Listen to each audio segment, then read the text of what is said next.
ধেয়ে আসছে বছরের অন্যতম শক্তিশালী বৃষ্টিবলয় ঈশান। শনিবার বাংলাদেশ ওয়েদার অবজারভেশন টিম জানায়, এই পূর্ণাঙ্গ বৃষ্টিবলয়টি দেশের উত্তরাঞ্চলে ফেলতে যাচ্ছে বড় ধরনের প্রভাব। রংপুর, ময়মনসিংহ ও সিলেট এই তিন বিভাগে রয়েছে সর্বাধিক সক্রিয়তার পূর্বাভাস। বৃষ্টির ফলে অতি বন্যাপ্রবল নিচু এলাকাগুলো প্লাবিত হতে পারে যে কোনো সময়। ঈশান হবে চলতি বছরের ১০ম বৃষ্টিবলয় এবং ৬ষ্ঠ মৌসুমী বৃষ্টিবলয়, যা রাজশাহী, রংপুর ও ময়মনসিংহ হয়ে দেশে প্রবেশ করবে এবং ৯ আগস্ট রংপুর দিয়ে বেরিয়ে যাবে। সর্বাধিক সক্রিয় থাকবে ৪ থেকে ৮ আগস্ট। এই সময়ে দেশের ৯০% এলাকাতেই কম বেশি বৃষ্টির সম্ভাবনা রয়েছে।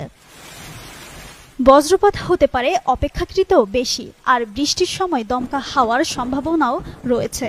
চট্টগ্রাম ও সিলেট বিভাগের পাহাড়ি এলাকায় পাহাড় ধসের আশঙ্কা রয়েছে।